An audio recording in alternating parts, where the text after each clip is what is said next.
You're listening the Virtual CISO podcast, providing the best insight on information security and security IT advice to business leaders everywhere. Yeah, I've heard you talk about there's another component to this, though, that complicates it, right? And that's the difference between federal acquisition regulations versus state acquisition regulations. Can we talk a little bit about that and how that would influence this decision? Sure. So now we're talking about kind of technical architecture and platform delivery.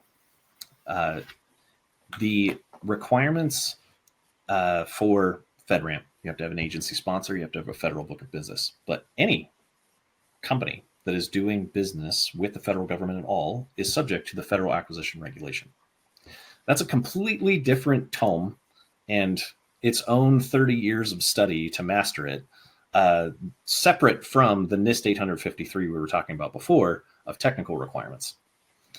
It has its own requirements around cost segregation and around charging to multiple agencies.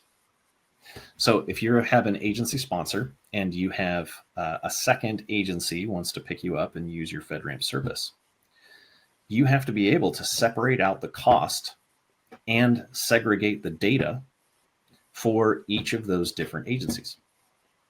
But at the same time, you have an overhead cost for the scalability, like the scalable overhead of your management plane of the platform that you're performing services within both of these agencies. So it creates sort of a technical requirement implicitly that's not written down anywhere, that you have kind of a hub and spoke technical architecture of clients where you can have a cloud account that's direct billable to that customer. You have a second cloud account that's direct billable to that customer. And then you have a management plane that services both. But that management plane has to be declared as commercial pricing because it's serving multiple federal agencies. And so you can't direct bill to those costs, or you just eat the management plane costs entirely. Those are your two options, though. Otherwise, you're in violation of the FAR.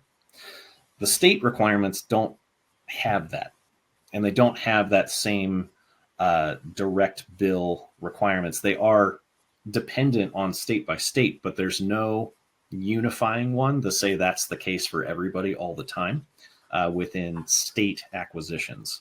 So you can have something more akin to like a control containerized architecture that's not separated client data.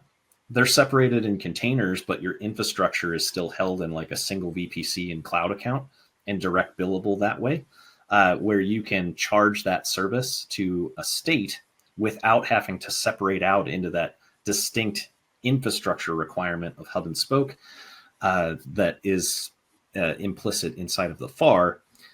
And so you end up having a less confusing technical architecture, more akin to a commercial offering and kind of the modern trends in commercial offering architecture and scalability versus the sort of weird way that FedRAMP requires you to do it because you have these overlapping requirements of NIST 853, FedRAMP's view of data and of system boundaries. That sort of artificial political line gets drawn around your federal offering and enclave, and being able to make it actually profitable when you're repatriating costs.